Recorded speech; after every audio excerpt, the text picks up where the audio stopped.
Tiba-tiba kamar kita ada yang ngetok. Tok tok tok. Kita berdua nyeletuk, ngomong, "Masuk aja." Iku mang awakmu sing nabrak lemari. Aku krungune teko lemari, yang maksudnya adalah itu tadi kamu kah yang nabrak lemari? Soalnya aku tadi dengernya sumber suaranya itu dari lemari.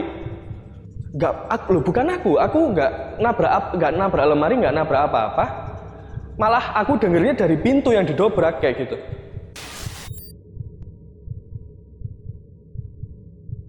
Di kamarku itu tiba-tiba ada jeroan ayam. Itu di bagian pembuangan airnya itu tiba-tiba aku nemu jeroan ayam. Mulai masuk di masa-masa pandemi di tahun 2020 dan itu berlanjut sampai tahun 2021 akhir, yang dimana beberapa anak-anak kos itu udah pada mulai pulang, yang dimana memang suasana di kos itu mencekam banget.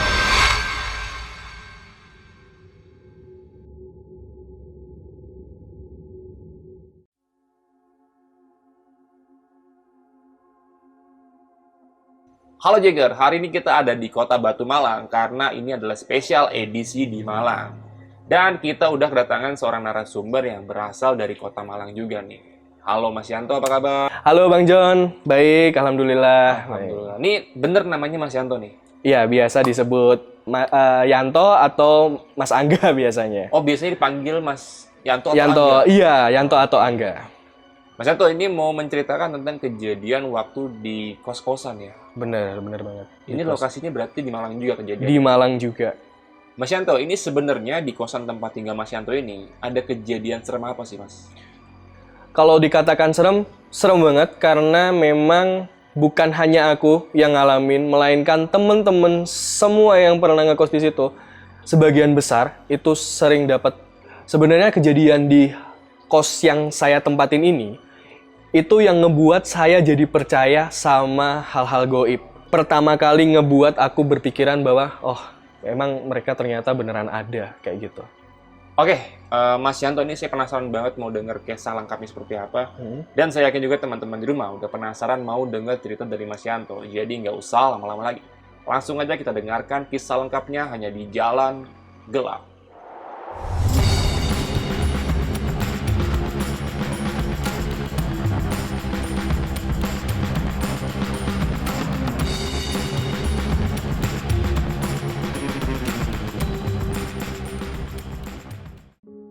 Jadi saya adalah mahasiswa asal Malang yang kuliahnya di salah satu perguruan tinggi swasta di Kota Malang.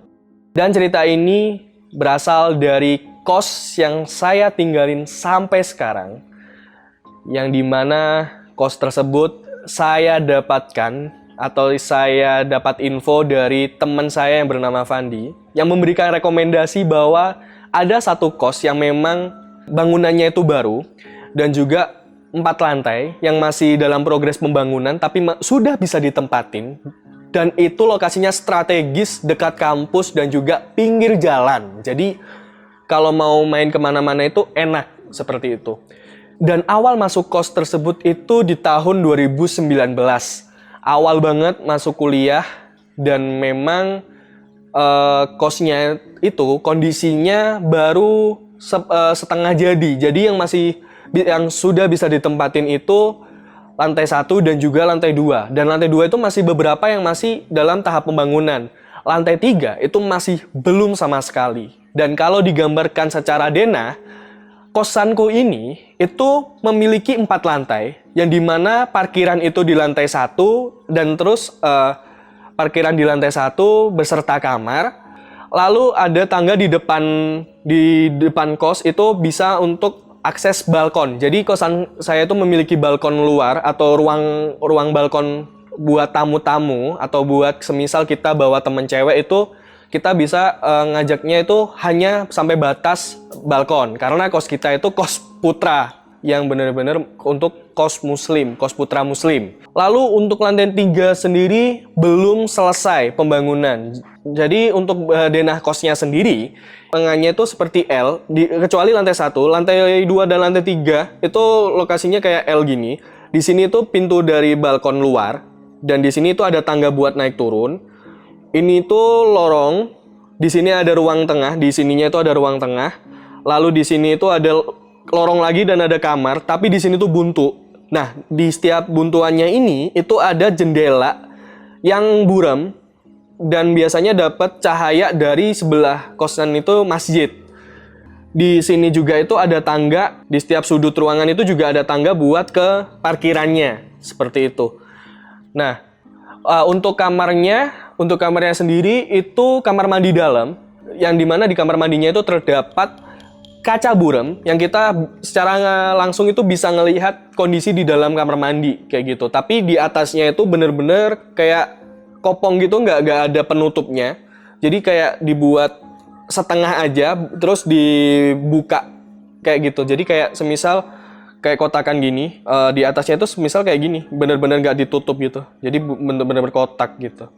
Dan karena aku tertarik, karena kondisinya juga strategis, lantainya juga 4, wah ini kayaknya bakalan bagus nih kosannya karena baru juga. Akhirnya aku memutuskan untuk tinggal satu kamar dengan teman aku yang bernama Melvin.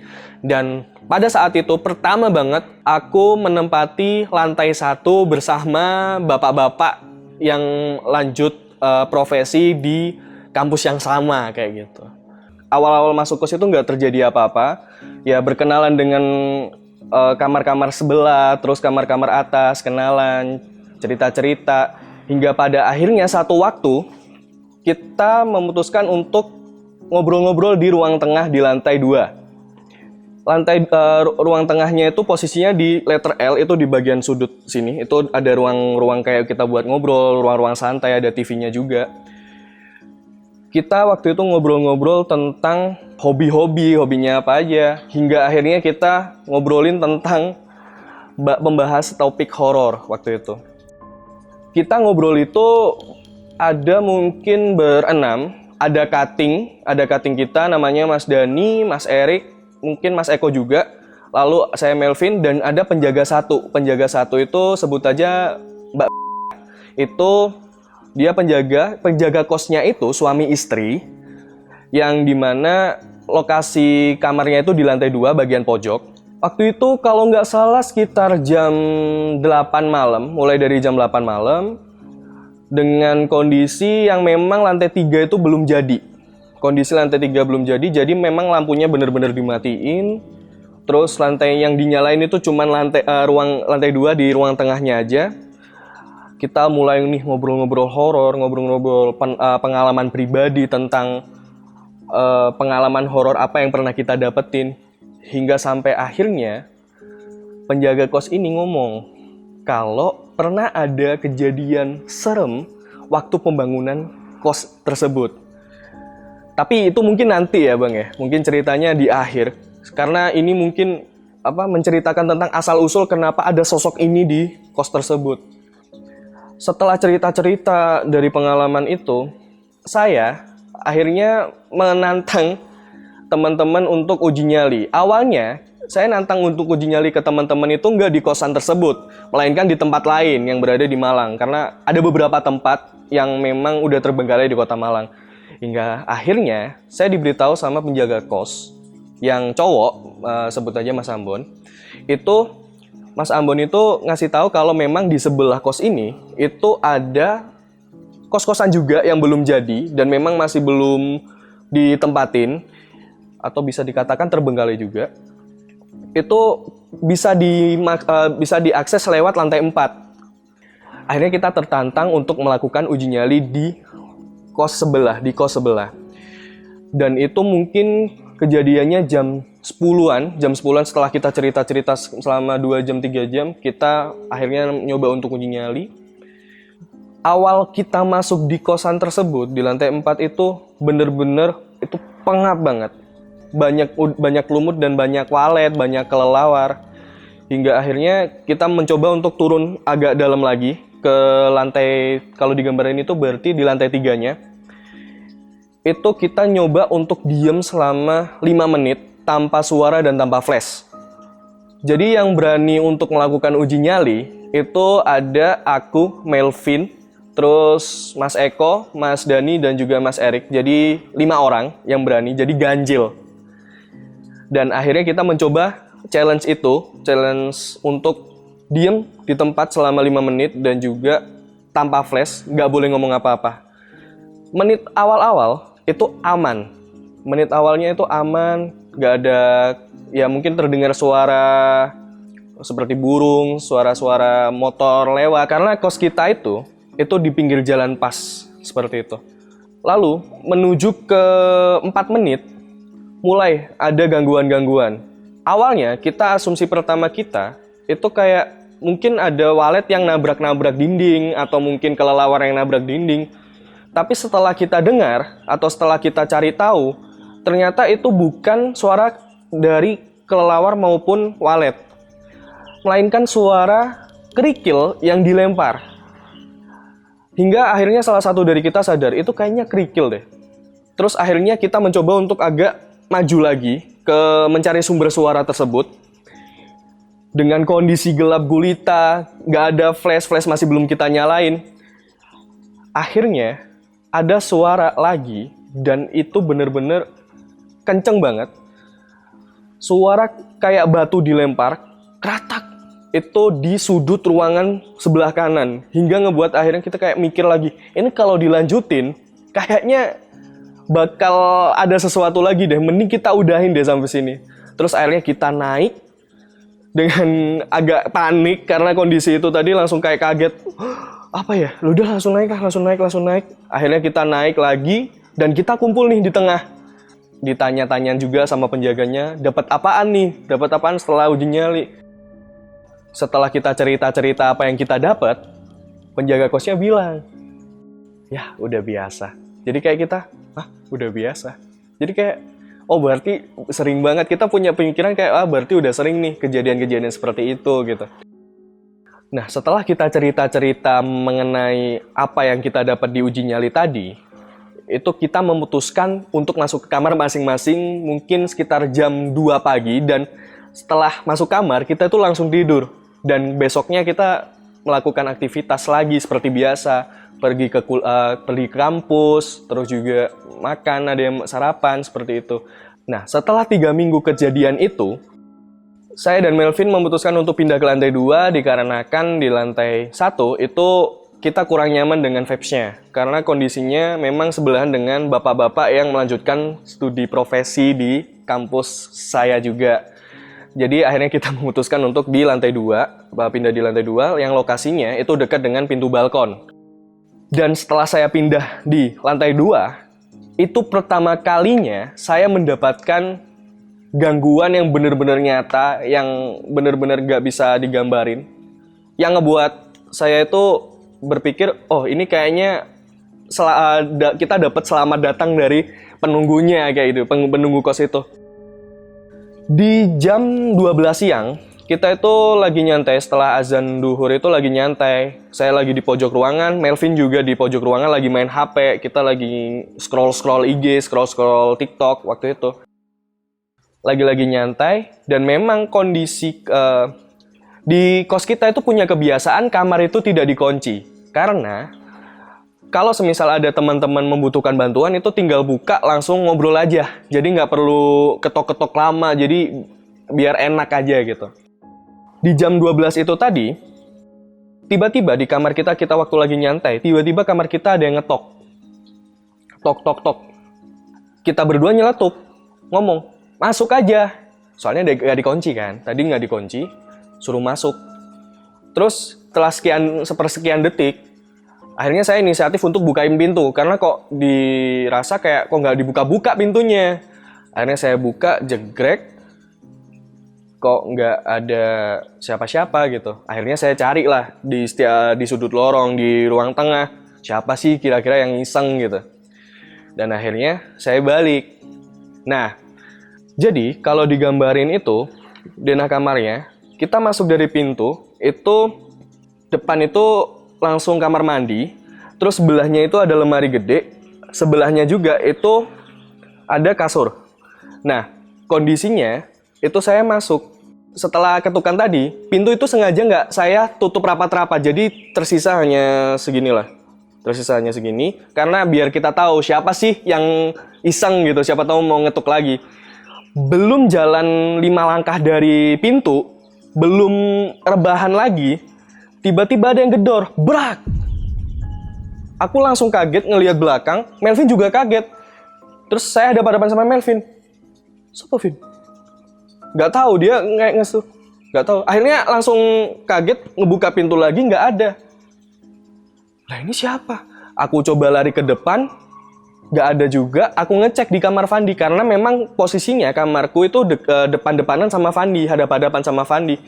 Dan keadaan kamarnya Fandi itu lampunya mati dan Fandinya memang nggak ada di kamar tersebut, jadi nggak ada di kos. Terus, nah ini siapa kira-kira ya? Masa ada yang godain gitu kan? Akhirnya ngecek di ruang tengah juga nggak ada. Akhirnya balik lagi. Nah jadi obrolan nih sama Melvin. Nah dari kata si Melvin itu ngomongnya kayak, lah itu tadi bukannya lemari kita yang digedor ya? Kamu nabrak, sorry pakai bahasa Jawa ya. Iku mang awakmu sing nabrak lemari. Aku krungune teko lemari, yang maksudnya adalah itu tadi kamu kah yang nabrak lemari? Soalnya aku tadi dengernya sumber suaranya itu dari lemari. Bukan aku nggak nabrak lemari, nggak nabrak apa-apa. Malah aku dengernya dari pintu yang didobrak kayak gitu. Tapi Vin, logikanya kalau semisal pintu yang didobrak, harusnya pintunya itu kan kebuka. Soalnya bener-bener nggak ketutup dengan rapat gitu. Terus akhirnya Melvin kayak, loh iya ya. Tapi aku dengernya itu dari lemari gitu. Waktu tak cek dalam lemari gak ada apa-apa. Mungkin hewan gitu ya, takutnya hewan atau ada tikus gitu loh. Jadinya kayak, aduh kalau ada tikusnya kan gak enak gitu kan. Akhirnya dicek-cekin, ternyata gak ada apa-apa, gak ada sesuatu yang aneh. Lah terus siapa gitu? Hingga akhirnya kita mencoba untuk bodo amat, meskipun kayak penasaran ini tuh apa gitu loh. Dan Melvin kembali HP-an, aku masih nih penasaran dengan kejadian itu kan. Akhirnya aku beberapa kali tuh ngecekin ke kamar Fandi, ini Fandi beneran nggak sih? Apa ada orang ngiseng gitu loh? Dan itu sampai asar itu bolak-balik ngecekin pintu, bolak-balik ngecekin lorong gitu. Gak ada. Akhirnya ya udah saya mencoba untuk bodo amat dan lanjut main HP gitu. Hingga akhirnya ketika Fandi udah pulang, saya tanya nih. Sekitar jam 6, dia pulangnya maghrib. Van, kamu tadi ngetuk pintuku kah? Atau kamu tadi pulang di jam-jam sekitar jam 1, jam 12-an? Kata Fandi, lah enggak, aku aja baru pulang. Nah, terus siapa ya? Kenapa enggak? Enggak apa-apa. Soalnya tadi ada yang ngetuk, terus ada yang gedorin juga lah. Aku kira anak-anak gitu. Lah, anak-anak bukannya pada di kampus ya gitu. Wah itu kurang tahu, soalnya tadi waktu aku ngecek juga nggak ada. Kita kayak ada obrolan kayak gitu, Fandi juga penasaran akhirnya. Siapa sih gitu. Hingga akhirnya si Fandi malamnya jam 8 itu kembali lagi ke kamarku kayak nanya-nanya, itu tadi emangnya apaan gitu. Mungkin Mas Ambon kali, atau mungkin Mbak Vita ngecek kamar gitu.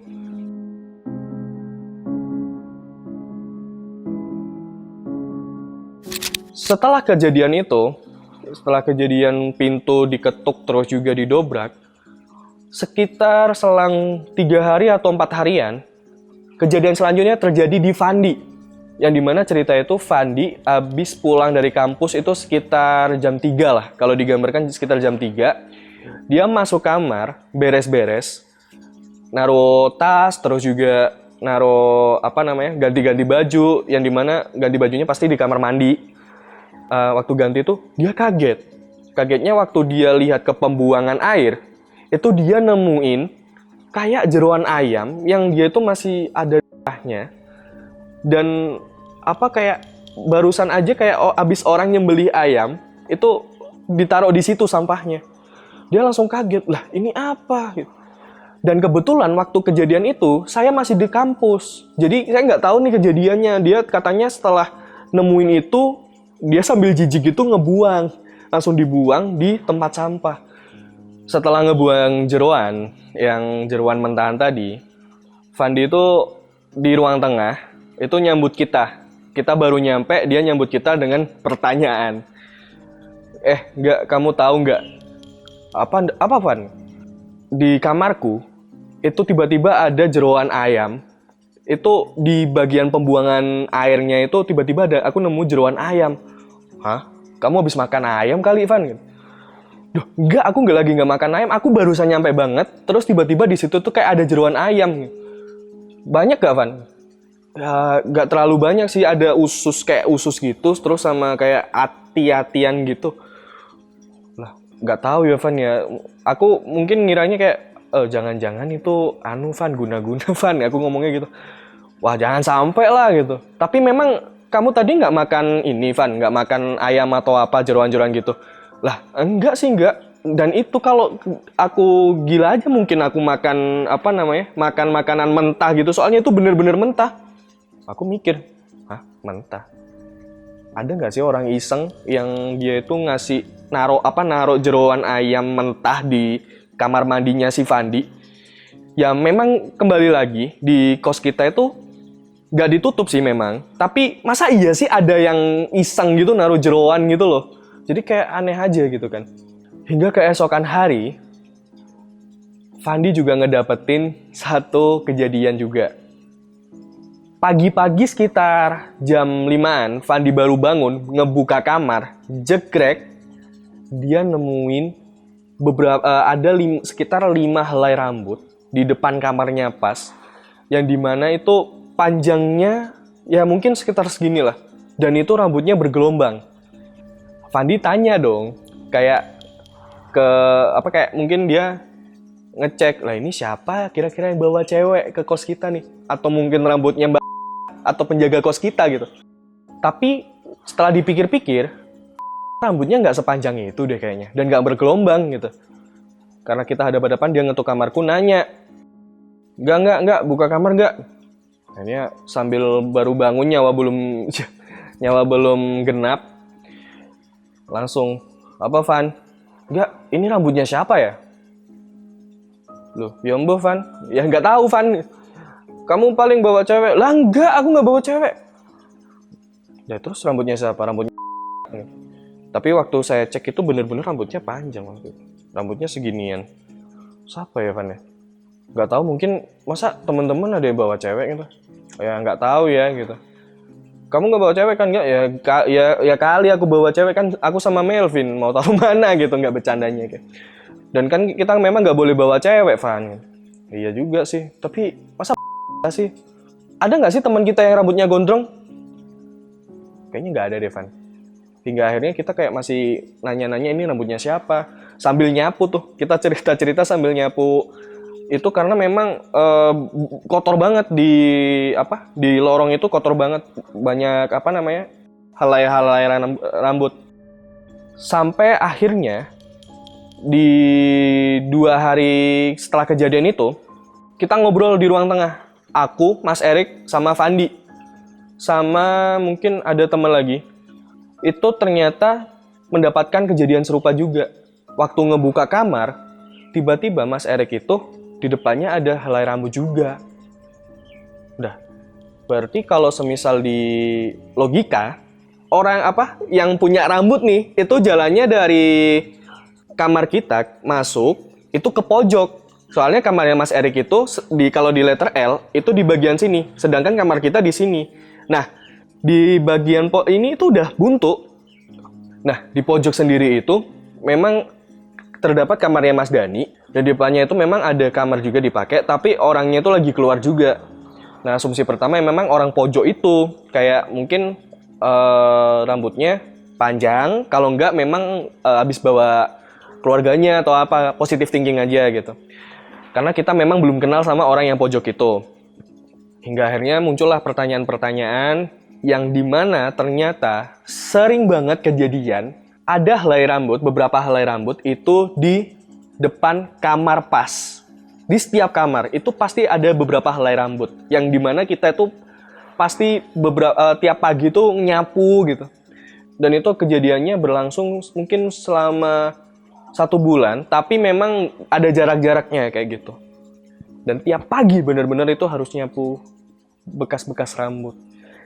Dan setelah kejadian itu, udah 6 bulan, sekitar 6 bulanan ngekos di situ. Mulai masuk di masa-masa pandemi di tahun 2020, dan itu berlanjut sampai tahun 2021 akhir lah. Yang dimana beberapa anak-anak kos itu udah pada mulai pulang, ada yang memang menetap, tapi yang menetap itu cuma beberapa. Ada aku, Melvin, terus penjaga kosnya juga masih ada, Mas Eko, Mas Erik, Mas Rio, Mas Adit, itu masih beberapa, ada 7, ada 8-an lah, ada 8 orang. Tapi berangsur-angsur itu pada pulang, pada akhirnya pada pulang. Dan lebih menghabiskan waktu di kamar daripada keluar-keluar. Yang dimana memang suasana di kos itu mencekam banget. Dan ditambah lantai 3 itu belum jadi. Dan juga lampu itu kadang kelap-kelip. Jadi kayak, ya nggak tahu mungkin karena konslet atau gimana. Jadi lampu di lorong itu memang kelap-kelip gitu. Dan sering banget mati. Hingga akhirnya di satu hari, jadi kejadiannya Mas Eko itu pulang kerja sekitar jam 12 malam. Yang dimana keadaan kos itu udah sepi. Jadi Mas Eko pulang ngebawa nasi goreng dan akhirnya Mas Eko makan di ruang tengah. Lagi enak-enak makan di ruang tengah. Itu memang kondisinya itu jam 12 malam. Terus juga lampunya yang nyala hanya ruang tengah aja. Dia lagi nonton YouTube di depan, kondisinya itu HP di sini, makan nasi gorengnya di sini. Di sini ada gelas, ada kondisinya gelas. Lagi enak-enak makan ngelihat HP. Nyam. Tiba-tiba Mas Eko ini kayak notice ada sesuatu yang gerak. Asumsi pertamanya Mas Eko itu tikus, karena kayak ada sekeliling gitu. Apa sih? Soalnya Mas Eko itu fokusnya ke HP. Terus akhirnya lanjut makan, nyam, udah habis. Pas mau ngambil minum, tiba-tiba gelas ini geser, srek. Mas Eko kayak, hah? Gelasnya geser. Pas udah geser, dilihatin aja, tiba-tiba gelasnya geser lagi, sret.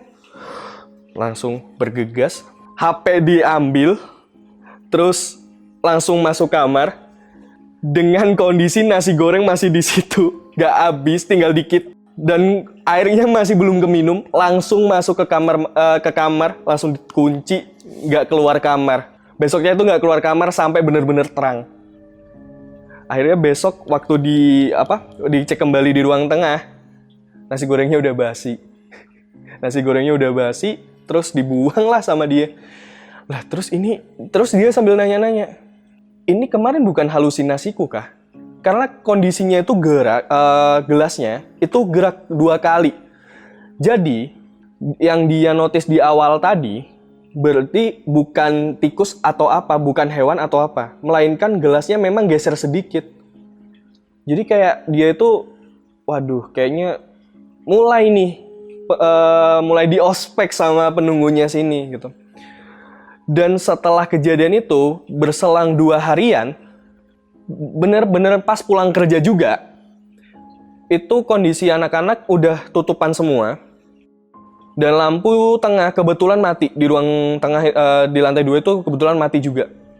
Hingga langsung Mas Eko tuh masuk kamar aja, beres-beres, rebahan lah. Sambil main HP, gini. Kondisi kamar, kembali lagi, kan ada kamar mandi dalam. Di kamar mandinya ini ada kaca. Kacanya ini agak buram, jadi nggak terlalu kelihatan dalam kamar mandinya gitu. Dan lampu yang dinyalain itu lampu kamar mandinya aja. Jadi lampu kamarnya nggak dinyalain. Lagi enak-enak main HP Mas Eko. Scroll. Tiba-tiba dia sambil ngelihat ke kamar mandi gini, itu dia dengar suara keran dibuka. Mungkin biasa itu bocor lah. Akhirnya lanjut main HP. HP ditaruh, dia nyoba tidur. Ini masih merem-merem ayam. Dia pertamanya hadap ke dinding. Terus karena udah kerasa kayak nggak nyaman, kan sering tuh kayak kita waktu posisi tidur itu tiba-tiba kayak ngerasa, kayak udah capek deh sebelah sini, coba deh hadap sana gitu. Pas udah hadap sana, dia coba nih ngebuka mata dikit-dikit kayak masih merem-merem ayam gitu. Dia ngelihat di kamar mandi, itu ada siluet cewek yang dia itu hadap ke dia. Awalnya dia kayak, apa sih gitu. Terus setelah dia udah sadar, udah kayak ngebuka mata, sosok itu jalan ke pintu, ditungguin sama Mas Eko. Jadi kondisinya sambil kayak gini, dia kayak tegap ini, ngeliat, nungguin lah, kok nggak keluar-keluar. Aduh, ini kayaknya kalau aku tidur di kos, aku lanjutin tidur, kayaknya aku malah nggak tidur nih. Hingga akhirnya setelah kejadian itu, Mas Eko langsung bergegas ganti lagi pakai jaket, keluar ngopi sampai pagi. Bener-bener kayak apa namanya, solusi yang digunakan Mas Eko itu mungkin bisa digunakan sama teman-teman yang lain ya. Karena setelah lihat penampakan itu, Mas Eko itu kayak ngerasa nggak nyaman juga di kos kan. Karena kondisinya memang udah jam 1, sekitar jam 1 malam, jam 2 malam. Apalagi lihat penampakan sosok cewek itu tadi yang keluar ditungguin kok nggak ada. Daripada keluar beneran, akhirnya Mas Eko ke kopian, ngopi sampai pagi. Dan itu cerita yang menurut aku nyeremin dari Mas Eko. Dan Mas Eko itu cerita bener-bener detail banget. Hingga akhirnya aku kayak ngerasa kayak, wah, ini sih kayaknya kalau aku alamin sih kayaknya aku pindah kos sih. Akhirnya aku punya pikiran kayak gitu.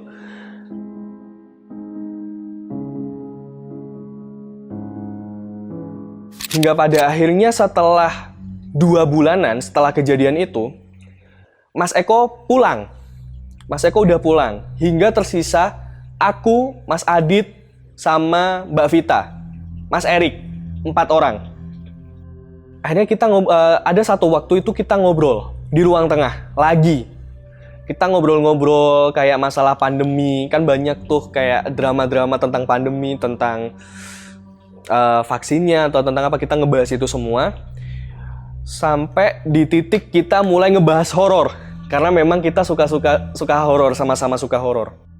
Di jam 9 menuju ke jam 10, waktu Mas Erik nyeritain sesuatu, itu ngedenger kayak ada bunyi musik.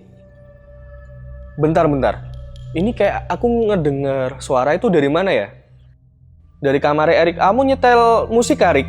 Kamu nyetel musik kah? Ke Mas Erik. Karena kondisi kamarnya Mas Erik itu di deketnya kamarnya Mas Eko. Di yang bagian sini. Mas Erik bilang, enggak mbak. Laptopku lu tak matiin. Lah ini lagu dari mana ya, kata Mbak Vita. Coba mbak mungkin dari sebelah atau mungkin dari masjid, kan di sebelah akan ada masjid. Mungkin ada orang lah nyetel-nyetel musik. Karena kondisinya itu masih jam 9, jam 10, mungkin masih ada orang lah, katakan. Awal mula suara yang terdengar lirih, itu mulai semakin agak gedean dikit. Kayak mulai terdengar sama kita, berempat. Kok mulai kedenger ya? Dari mana sih suaranya? Akhirnya kita nyari sumber suara. Dan ternyata sumber suara itu di kamarnya Mas Eko suaranya. Yang dimana TV-nya itu nyala. Pas suaranya udah terdengar sama kita nyoba buat ngecek. Dari mana sih sumber suara ini? Kita jalanlah ke lorongnya sumber suara yang di letter L tadi. Kita menuju ke lorong itu. Waktu kita udah jalan, kita ngecekin tiap kamar, yang dimana tiap kamar itu memang penghuninya udah pada pulang dan jendelanya itu dibuka biar sirkulasinya baik. Kita ngecekin satu-satu, nengok kanan kiri, ngecek di kamarnya Mas Erik, oh ternyata laptopnya mati. Ngecek kamar sebelahnya, depannya, ternyata mati juga. Nah, ternyata sumber suaranya dari kamarnya Mas Eko. Kita bingung, lah sumber suaranya dari mana? Mas Eko kan udah pulang. Dicek lah, kita ngintip-ngintip. Dan ternyata sumber suaranya dari televisi yang nyala. kita di situ kayak langsung lihat-lihatan satu sama lain. Loh, Mas Eko bukannya wis mulih? Mas Eko bukannya udah pulang? Lah, iya. Lah kok nyala ya? Kok nyala? Aduh, aku merinding. Akhirnya kita kayak masih merinding dulu. Kita kayak tarik ulur gitu. Aduh, ini ngecek gak ya? Akhirnya kita memutuskan untuk mundur dulu. Kayak memberanikan diri. Sambil ngobrol-ngobrol lah. Itu, coba deh telepon Mas Eko. Coba telepon Mas Eko. Hingga akhirnya Mas Erik atau Mas Adit itu nelpon Mas Eko. Tapi belum dijawab-jawab. Hingga akhirnya Mbak Vita yang ngeberaniin diri, itu, ya udah aku aja lah yang matiin. Aku aja yang matiin TV-nya. Akhirnya kita ngintil itu ngikutin Mbak Vita. Kita ngikutin Mbak Vita buat matiin TV. Kita ngikut, ngebuka pintunya, dan pintunya memang nggak dikunci. Pintunya nggak dikunci, dibuka lah.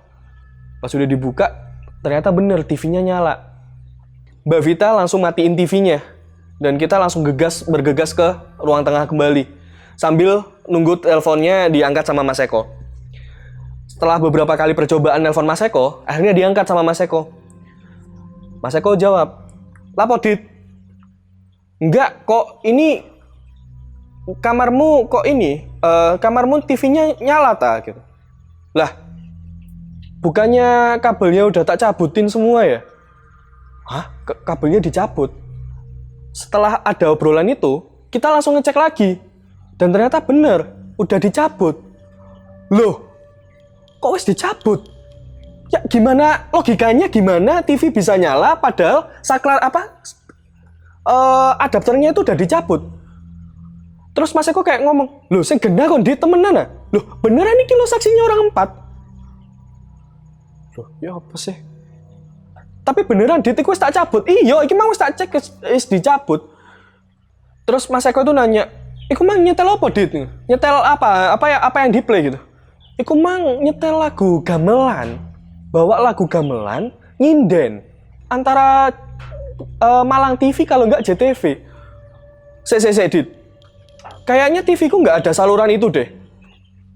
Terus kata Mas Adit, "Loh, sing genah kon kok, sing bener aja kok. Soalnya itu tadi yang di play ya itu tadi, nyinden suaranya." "Gak Dit, sumpah Dit, aku nggak ada suara, nggak ada saluran Batu TV ataupun Malang TV itu tadi." "Aduh ya, mbok ya kok ya. Iku mang pokoknya sing nyetel iku mang." "Yus Dit, wis mbok pateni kan," katanya. "Udah kamu matiin kan TV-nya?" "Udah dimatiin Mbak Vita," katanya Mas Adit. "Yes, turu wae," katanya, tuh suruh tidur sama Mas Eko. Akhirnya kita berdua memutuskan, ya wis lah, ya apa Mbak Fit? Kita berempat itu ngobrol-ngobrol. Kayak, "Ya gimana Mbak Fit?"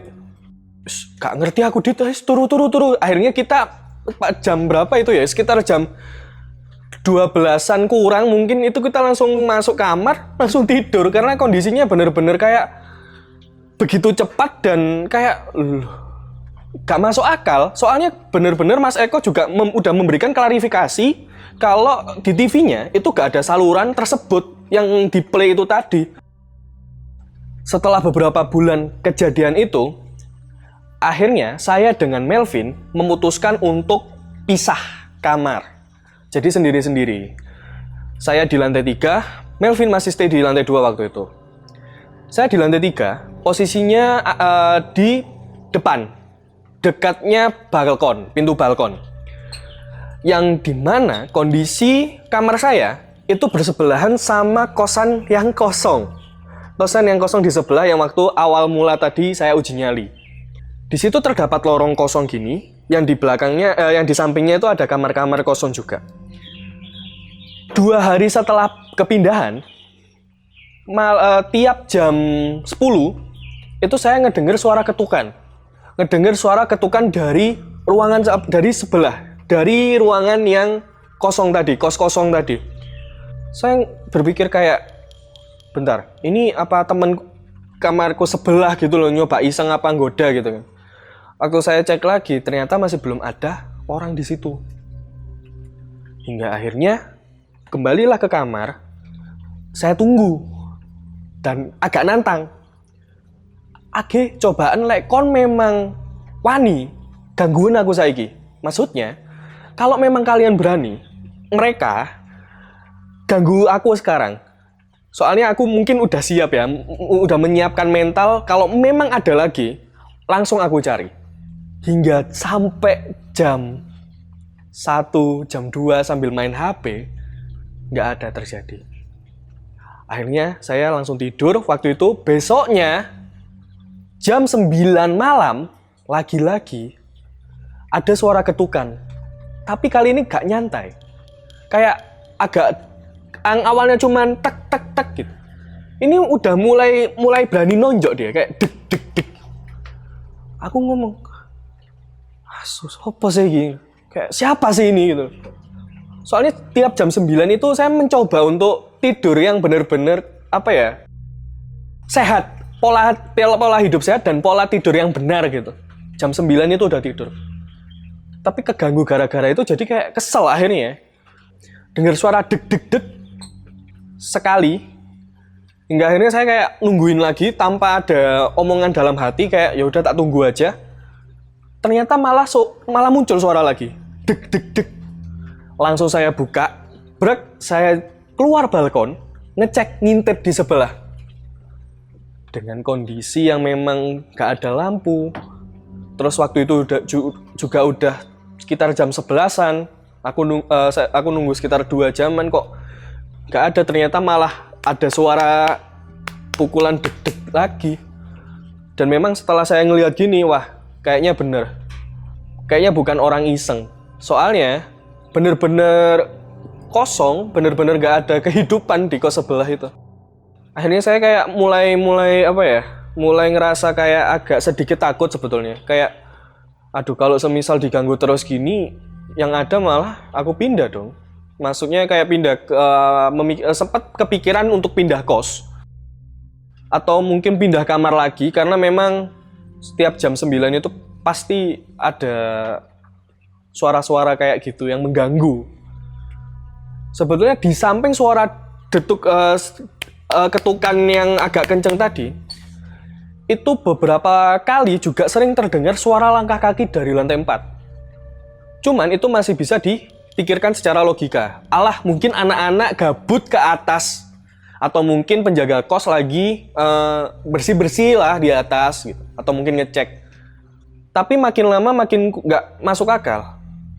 Suaranya yang awalnya mungkin dari jam 6, jam 7, terus jam 8. Ini mulai mengarah ke jam-jam 2 pagi, jam 3 pagi menuju ke subuh. Hingga kayak ngerasa kayak, ini temenan arek-arek ta. Ini beneran anak-anak kah? Sampai akhirnya saya pindah selama hampir kurang lebih 2 bulanan lah saya di kamar itu. Itu saya pindah bener-bener hadap-hadapan. Pas di kamar seberangnya, saya tetap di dekat pintu balkon. Tapi ada balkonnya. Maksudnya di kamar saya itu terdapat balkon kecil yang diperuntukkan untuk menjemur pakaian dan juga kayak buat nyantai-nyantai, bisa opsional lah seperti itu.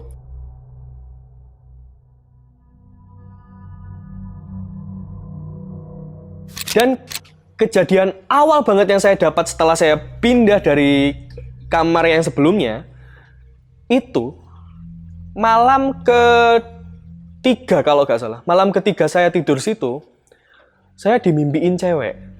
Hari pertama.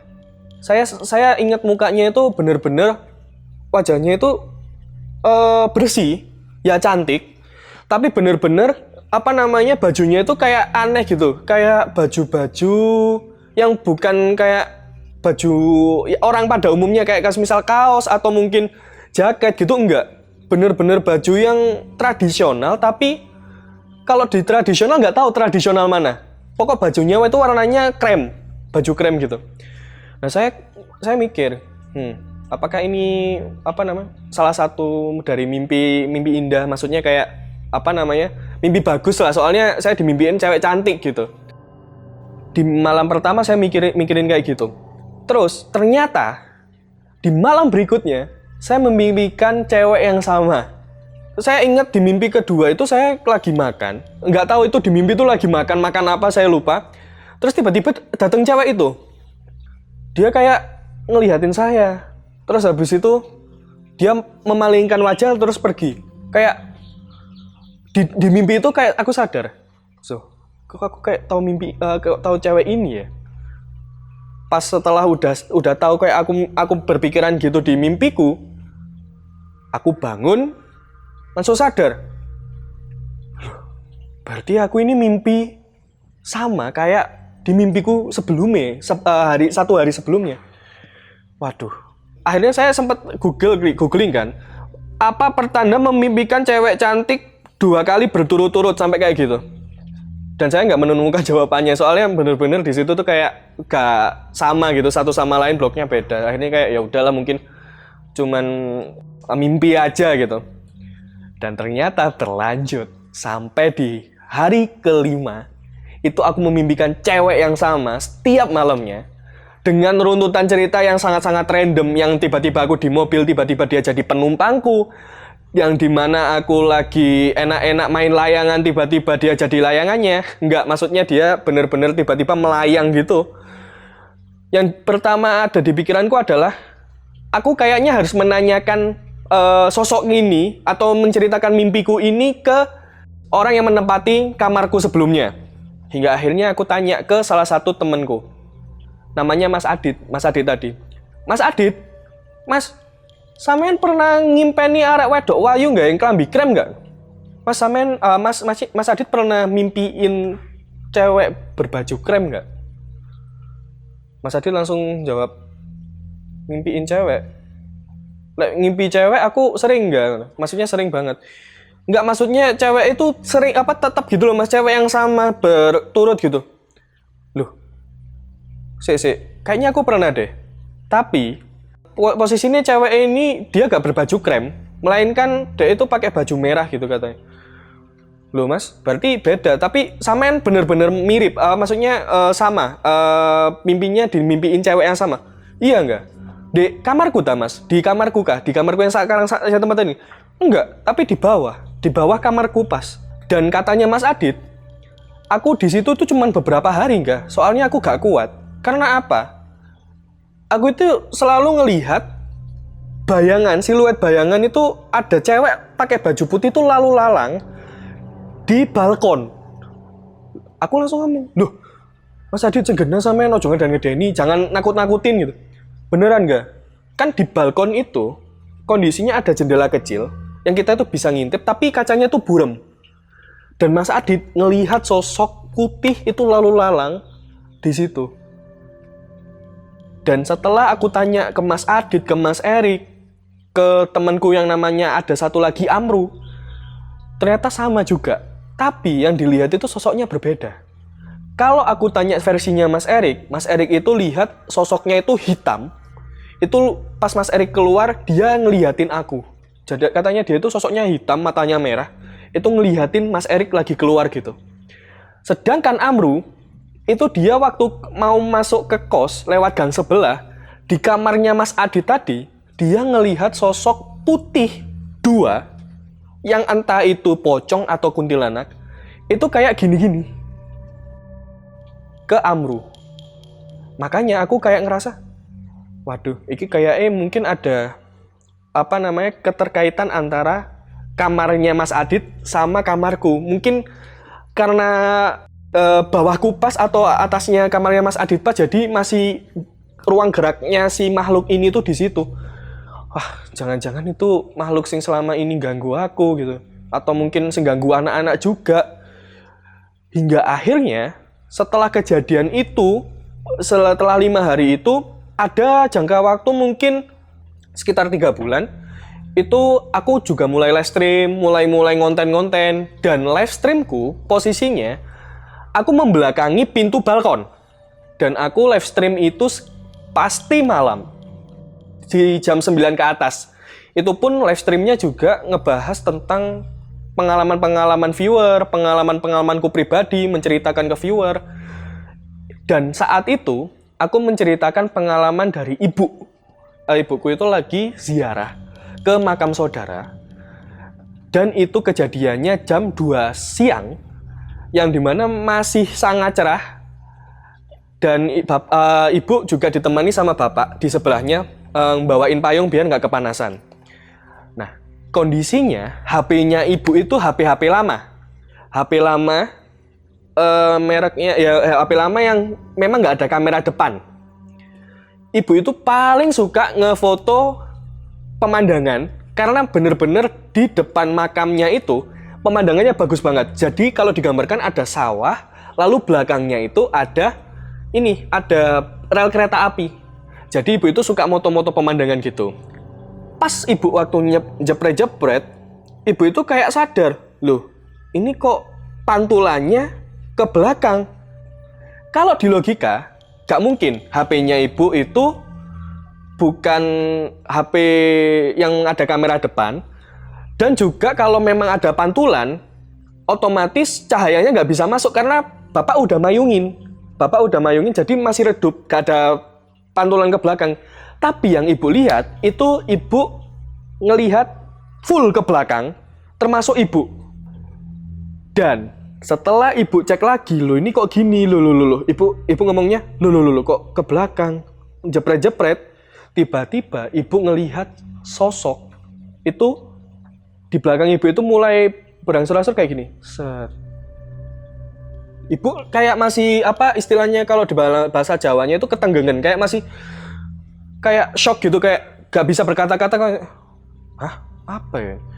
Terus pas udah sosok itu udah kayak gini, terus malah kayak gini-gini, dan ibu baru tahu kalau itu pocong karena di sininya itu ada, katanya ibu itu sosoknya di sini itu ada kayak tali gitu. Awalnya cuman gini di belakang ibu, terus cuman gini-gini, dan katanya ibu itu gak ada wajahnya. Pas ibu kayak ngelihat gitu, loh, pak, pocong pak, sambil narik bajunya bapakku, terus bapakku tuh kayak kaget, apa? Ngelihat ke belakang, gak ada apa-apa.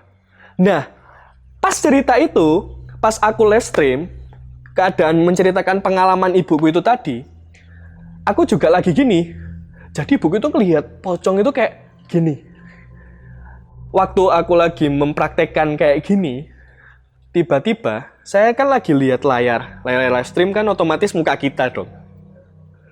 Itu di belakang itu tiba-tiba ada kayak asap hitam yang dimana aku langsung notice. Aku kayak waktu gini-gini shock bentar, kayak nge-freeze bentar, terus ngeliat ke belakang, set. Di situ asap hitamnya itu semakin tebal, hingga dia diem di depan pintu, ke depan pintu balkon, dan langsung menuju pintu balkon dengan kayak nge-fade out gitu. Jadi kayak bener-bener set, hilang. Jadi bisa dikatakan sosok itu tadi nembus pintu. Pas kondisi nembus pintu itu tadi aku bener-bener lihat kan, kondisinya kayak gini. Hah? Teman-teman aku yang berada di live stream itu juga notice. Nggak, itu apa? Dan salah satu temanku yang bernama Elizabeth Sitio itu ngomong, nggak, kamu jangan takut ya. Itu tadi yang kamu lihat, itu perwujudan dari pocong. Dan aku kayak, pocong, Cak? Iya nggak, jadi nggak usah takut ya, nggak usah takut. Sumpah itu tadi aku lihat bener-bener itu pocong, nggak, itu bener-bener kebentuk pocong. Bener kak guys, aku sambil kayak nanya-nanya ke audiens, masih sempat nanya ke audiens. Itu pun udah kayak ngerasa ketakutan. Karena waktu aku kondisi live stream, itu teman-teman pada keluar semua. Yang dimana kos itu sepi, tinggal aku aja. Dan itu kejadian itu sekitar jam 11 malam. Pas kejadian itu aku bener-bener kayak, Cak, oke, makasih udah cerita.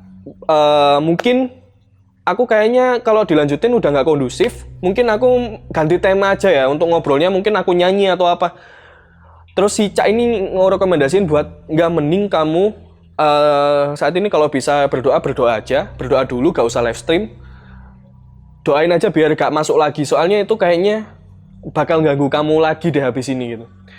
Hingga akhirnya setelah mengikuti saran dari Cak, live stream saya matiin, aku lagi rebahan, tapi lampu semua aku nyalain semua. Lampu aku nyalain semua karena ketakutan, masih kayak shock gitu. Itu tadi apa yang aku lihat?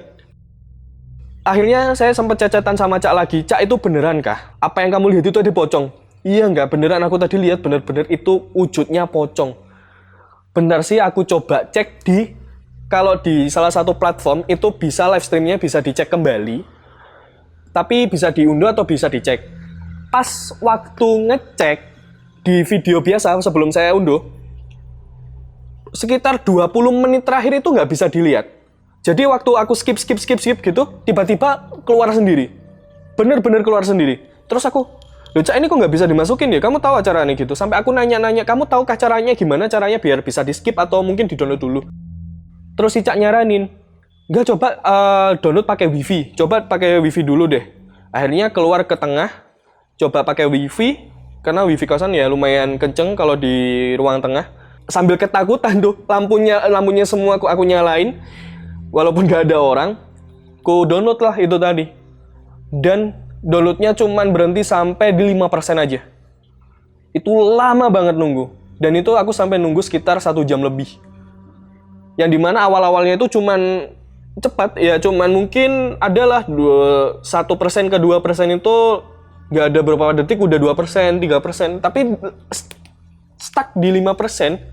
Hingga akhirnya kayaknya aku udah nyerah, aku balik ke kamar. Aku chat Cak lagi, nanya, Cak, kayaknya ini nggak bisa di-download deh, buat ngelihat lagi apa yang sebenarnya terjadi gitu. Ya udah deh, aku bantu buat coba deh kamu buka pintu balkon. Akhirnya aku ngikutin kemauannya Cak, tapi bentar aja ya enggak gitu. Oke Cak, siap. Aku buka, jebret, ku videoin. Nah, udah, aku tutup, aku kirim ke Cak. Dan respon pertama dari Cak adalah dia langsung memanggil nama aku dia ngetik nama aku dengan caps lock gede banget, panjang, kayak Angga gitu. Sumpah enggak, dia bilang kayak gitu. Enggak, sumpah aku nggak berani lihat, enggak, tolong hapus gitu. Akhirnya videonya aku hapus. Apa sih Cak yang kamu lihat gitu? Katanya waktu aku baru ngebuka pintu, jebret, di luar pagarnya balkon, di sininya, ini pagar, di sininya, itu katanya ada sosok gede yang ngelihatin pas di kamarku. Bener-bener kepala gede, itu ngeliatin posisinya kayak, katanya dia gini. Kayak udah siap nerekam gitu. Terus aku kayak, serius Cak? Makanya nggak aku minta tolong dihapus videonya itu karena itu serem banget. Cak, tolonglah jangan nakut-nakutin aku gitu. Kayaknya itu beda lagi sama yang tadi deh, nggak gitu. Kayaknya sosok yang tadi, ini katanya Cak, jadi mungkin itu adalah sosok pocong yang ibu kamu lihat dan energinya dia itu besar sehingga dia bisa nyamperin sampai ke kosmu. Dan di situ aku kayak ngerasa, oh mungkin masih make sense, mungkin dari sudut pandang orang yang mungkin bisa lihat dan juga bisa merasakan itu, mungkin hal-hal seperti itu mungkin masih bisa diterima lah bagi mereka. Tapi yang kamu lihat tadi, Cak, itu apa? Maksudnya kayak sosok apa? Nah, kalau itu aku nggak tahu lagi nggak. Soalnya posisinya itu di luar kosmu, bener-bener di belakang pagar kamu. Pas itu lagi ngelihatin ke arah kamu nggak? Makanya aku kaget. Oke, Cak. Oke, udah kayaknya cukup daripada kamu nanti kehabisan energi buat nyeritain ini. Aku terima kasih kamu udah ngasih tahu. Meskipun aku agak takut sedikit. Agak ketakutan karena memang di situ bener-bener gak ada orang sama sekali di kosku. Terus akhirnya Cak, aku suruh udah istirahat aja gimana. Oke, terima kasih. Hingga setelah chat itu berakhir, 1 jam kemudian, pas aku barusan mau nyoba tidur, tiba-tiba ada angin kenceng. Yang aku rasain dari kolong pintu itu kenceng banget. Ini kok angin kenceng banget ya? Soalnya waktu itu kalau nggak salah itu di Malang ini ada istilahnya namanya musim maba, kalau teman-teman tahu. Jadi musim maba ini antara hawanya dingin sama anginnya itu agak kenceng. Nah itu musim maba. Jadi kayak gitu. Nah aku masih mikir, alah mungkin musim maba kali, atau mungkin masih memang anginnya kenceng aja mungkin. Nah, aku coba untuk tidur lagi deh. Pas waktu udah mau nyoba untuk tidur, masih kayak merem-merem ayam gitu. Tiba-tiba aku bau yang aneh di hidungku. Gak pernah ngebau sama sekali. Yang aku takutkan adalah bau-bau ini muncul dari konsleting listrik. Jadi kayak bener-bener konsletnya listrik kan takutnya malah kebakaran gitu kan. Soalnya bener-bener bau kayak kebakar tapi entah itu apa gitu loh. Jadi kayak Ini masa kabelku sih, soalnya takutnya kalau memang dari kabelku, wah kan bahaya nih. Soalnya apalagi mau aku tinggal tidur, aku cek lah satu-satu kabel. Aku coba endus-endus bagian kabel-kabel yang mungkin berpotensi terjadinya konslet listrik itu tadi. Ku bau-bau, kok nggak ada yang ini ya? Kok nggak ada yang aneh? Terus cobalah ku bau, apakah baunya dari lorong? Ataukah baunya dari mana? Ku coba satu-satu. Kamar lorong, aman, nggak ada. Kamar mandi ku coba, bau Stella biasa, bau wangi. Pas aku ngecek di balkon, ternyata baunya kuat banget. Jadi baunya itu kayak baunya orang nge-vape yang bener-bener kayak nyengat gitu. Baunya itu sebetulnya kayak bau makanan, tapi kebakar gitu. Jadi aku kan masih belum tahu nih, ini bau ini aneh. Maksudnya bau-bau masih baru banget di hidungku gitu. Karena setelah kejadian itu kayak masih parno lah. Masa iya sih jangan-jangan ada hubungannya sama pocong atau bau dari sosok yang dilihat tadi. Aku carilah di Google. Bau makanan kebakar apa ya artinya gitu. Pas ku cek, lah ternyata ada di situ muncul. Kalau bau ini tercium di hidung Anda, ada sosok yang sedang mengintai Anda. Dan ternyata di situ tertulis itu bau singkong kebakar. Kenapa kok aku langsung mikir gitu? Soalnya kan banyak artikel yang ngomong singkong kebakar bau apa, pertanda apa. Dan ternyata bau singkong kebakar itu menunjukkan bahwa ada sosok genderuwo yang lagi berada di dekatmu.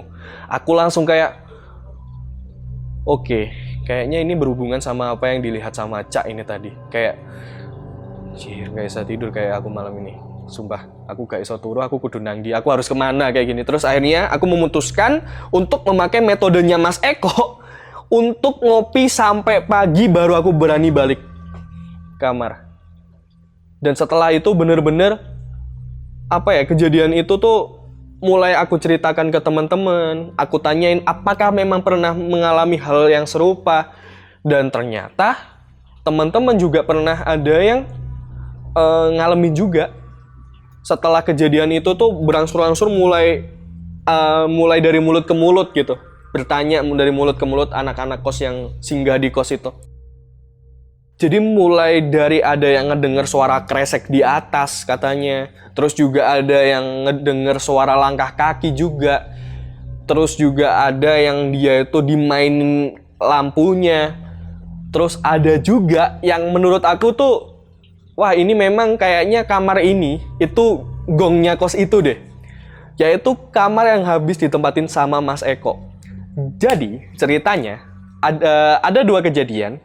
Satu kejadian, dia itu baru pindah kamar situ, satu malam dia tidur, dia udah diganggu sama suara nangisnya cewek. Suara nangisnya cewek tapi nggak ada wujudnya.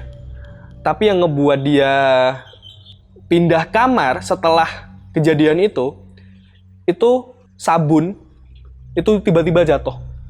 Jadi dia nggak nyaman di kamarnya Mas Eko itu. Hingga dia bisa dikatakan hanya sehari, belum genap sehari dia udah pindah kamar lagi. Dan satu cerita lagi, itu ada satu adik tingkat yang memang dia itu bodoh amat sama hantu. Dia pindah di kamarnya Mas Eko dan kejadiannya itu malam jam 10-an habis dari ngopi. Pas lagi HP-an juga, dia ngehadap ke kamar mandi. Ada sesuatu yang nggak enak dipandang gitu. Maksudnya kayak apa sih ini, kayak dia lagi main HP tapi di ekor matanya dia kayak ngelihat nangkep sesuatu, kayak apa sih, ada yang gerak-gerak. Ngecek nggak ada. Ngecek lagi nggak ada. Dan sampai satu momen itu dia ngelihat ventilasi di atas pintu kamar, yang dimana pandangannya langsung menuju ke lorong. Dan kondisi waktu itu lampu ruang tengah itu mati, dan lampu lorong L-nya yang kayak gini tuh ini mati. Jadi bener-bener lampu itu dari tangga doang.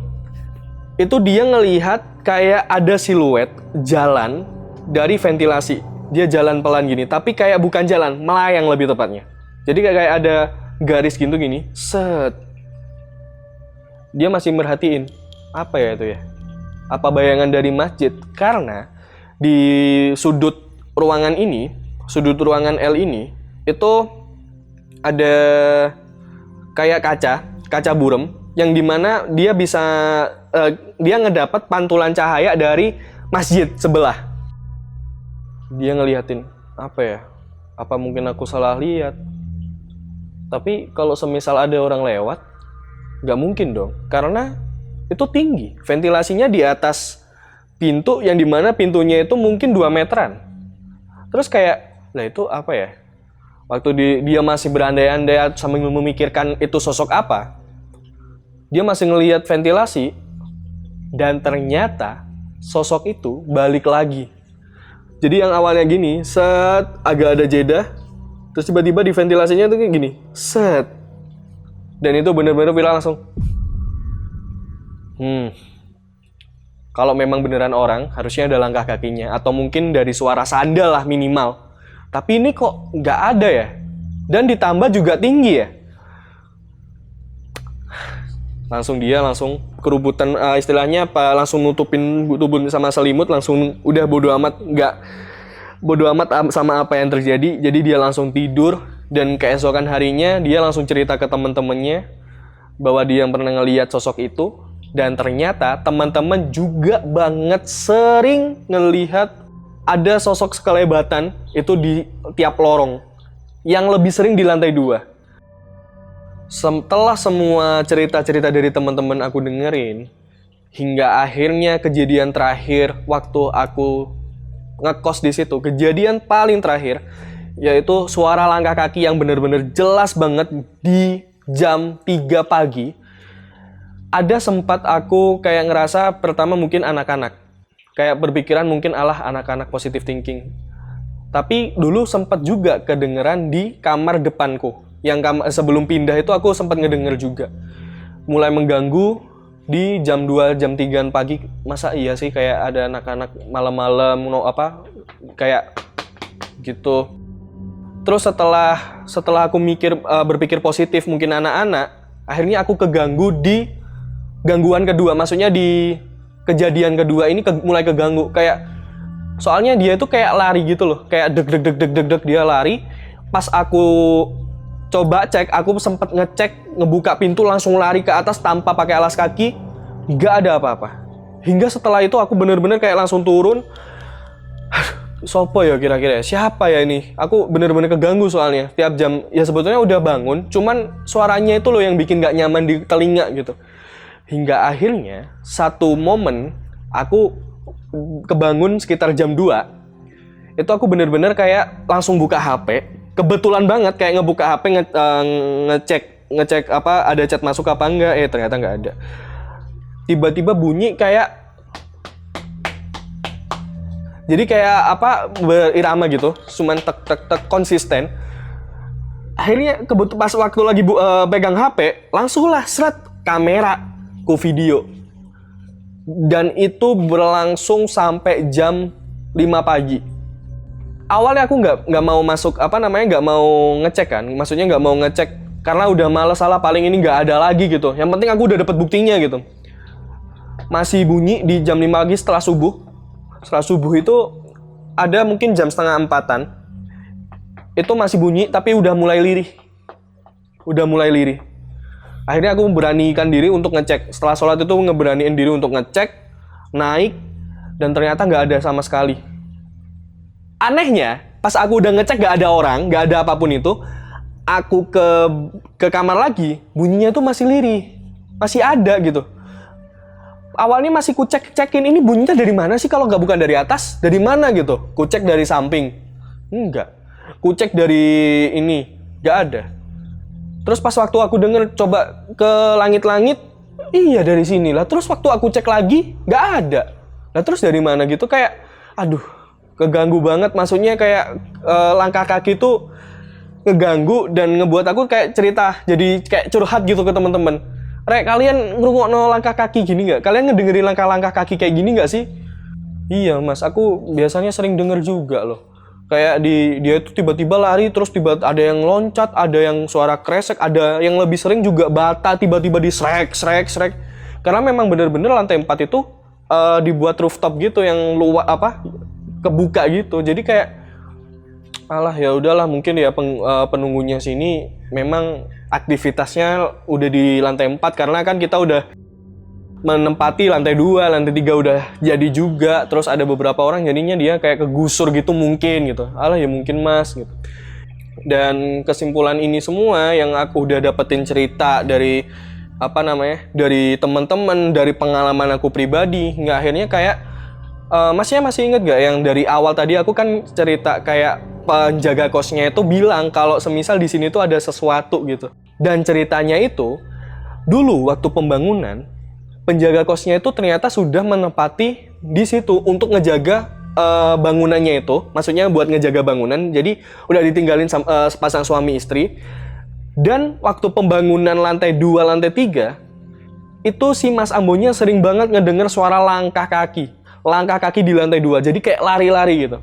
Mas Ambon pernah ngecek, itu bener-bener kayak nggak ada. Ya sama kayak anak-anak kos yang sering ngalamin kejadian juga.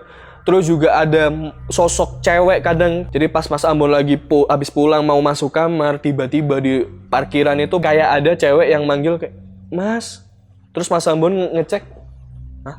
Siapa?" gitu. Padahal istrinya di dalam kamar. Dan setelah mulai kejadian itu, sebelah rumah juga, maksudnya ada tetangga itu juga mulai sharing-sharing juga. Mas Ambon juga, Mbak Vita ngasih tahu kalau memang sosok asli penunggu situ itu cewek. Dan asumsi pertama, memang cewek itu tinggalnya jauh sebelum bangunan itu dibuat atau kosan itu dibuat, itu tempatnya memang udah di situ. Tetapi sosoknya itu ternyata nggak hanya cewek aja. Sosok di belakang kosan juga itu ternyata ada sosok nenek-nenek sama kakek-kakek. Itu menempati pohon ceri. Kalau dulu tahun 2019 sampai tahun 2020 itu masih ada. Sekarang udah jadi kos-kosan di situ juga. Dan kondisi kosku itu ternyata 300 meter setelah kosku itu kuburan. Yang dimana dulu itu dari warga sekitar juga sering banget terjadi tindak pidana, kejahatan, kecelakaan, katanya sering banget karena kondisi jalan dulu itu gelap banget dan juga sempit. Dan memang dari beberapa orang itu bilang kalau sosok ini tadi itu datangnya dari kuburannya, bukan dari udah lama dari situ. Jadi akhirnya kayak, oh pantes ternyata sosok-sosok semua ini itu asalnya dari kuburan itu tadi. Yang dia nyari tempat dan kebetulan yang sangnya atau bertenggernya itu di kosanku yang sekarang aku tempatin ini. Gitu. Jadi mungkin itu sih Bang yang bisa aku ceritain pengalaman aku dari tahun 2019 sampai sekarang di kos tersebut. Yang kenapa mungkin ya ditanya kenapa kok nggak pindah atau kenapa kok nggak nyari kos-kosan baru yang lebih nyaman gitu, karena memang kondisinya udah terlanjur nyaman, terus udah terbiasa juga, dan memang kondisinya deket banget sama kampus, jadi mau kemana-mana enak gitu. Jadi ya nggak ada pilihan lain, dan juga udah terbiasa juga sama hal-hal seperti itu. Bisa dikatakan ya mungkin jadi bestie mungkin ya sama penunggunya situ. Mas Yanto, terima kasih banyak sudah mau cerita ke sini nih Mas Yanto. Tapi sebelum kita pamit, gue mau nanya sedikit sama Mas Yanto. Oke. Mas Yanto, kalau untuk helaian rambut yang banyak ditemukan di kosan ya, itu sebenarnya rambut milik siapa dan apa penyebab adanya rambut di kosan tersebut? Kalau dari rambutnya sendiri itu kemungkinan dari sosok yang akhir-akhir ini sering nampakin. Karena dari rambutnya sendiri itu bener-bener gak ada yang sama dengan yang tinggal di kos tersebut, apalagi penjaga kosnya yang rambutnya memang pendek, bener-bener gak ada yang bergelombang. Sedangkan rambut yang kita temuin tiap pagi itu bergelombang dan panjang.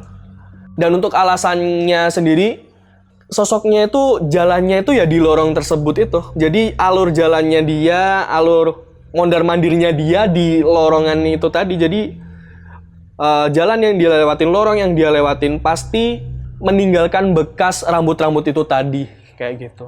Mas Yanto, untuk kejanggalan kedua ini yang dialami oleh temannya Mas Yanto ya, Iya. ada seperti usus ayam dan Jeroan. ati ya, jeroan atau ati yang ada terdapat di kamar mandi. Nah ini masih menjadi misteri buat saya nih. Bener. Siapa pelakunya dan apa motifnya nih? Oke, kalau dari itu sendiri sih saya kurang yakin ya itu asalnya dari mana dan juga hubungan sama sosok wanita tadi itu apa, atau jangan-jangan itu ulah dari sosok lain yang meninggali kamarnya Fandi ya. Oh, kurang. Mas Yanto kan tadi sempat cerita juga ya kalau Mas Yanto ini sering live di salah satu platform ya. Bener. Itu memang awalnya karena Mas Yanto sering ngalamin kejadian seram di sana sampai akhirnya Mas Yanto ingin membuktikan atau gimana nih? Untuk live streamnya sendiri saya udah lama Bang untuk melakukan live streamnya, dan pembahasannya sendiri itu beda-beda. Jadi mulai dari kayak ngobrol biasa, terus juga main-main gitar, nyanyi, hingga akhirnya menuju ke live stream yang ngebahas horor, karena konten saya itu berangkatnya dari konten horor, ngebahas tentang hantu, cerita-cerita serem, sampai ngebahas konspirasi gitu-gitu. Jadi kayaknya asik deh kalau dibuat live stream, sesi live stream 1 jam 2 jam. Jadi bukan karena setelah mengalami kejadian horor baru live stream gitu, enggak, tapi memang sudah lama gitu untuk melakukannya, untuk melakukan live stream. Oh, jadi udah lama nih, bukan karena ada kejadian yang terjadi di kosan itu. Oke. Gitu. Tapi saat ini masih live di TikTok? Saat ini masih live dan juga masih bikin konten juga. Apa nama TikToknya, Mas? Untuk nama TikToknya Sianto. @Sianto. Oke, Angga Ramadhani atau Sianto. Oke, buat teman-teman yang penasaran dengan kontennya Mas Yanto, bisa langsung aja cek abis dari sini nih. Mas Yanto, terima kasih banyak sudah mau menyediakan waktunya mampir ke sini. Dan gue juga mau ngingetin buat teman-teman yang mau jadi narasumber kayak Mas Yanto, kalian bisa langsung aja DM ke Instagram Jalan Gelap atau bisa hubungi nomor telepon yang ada di sini.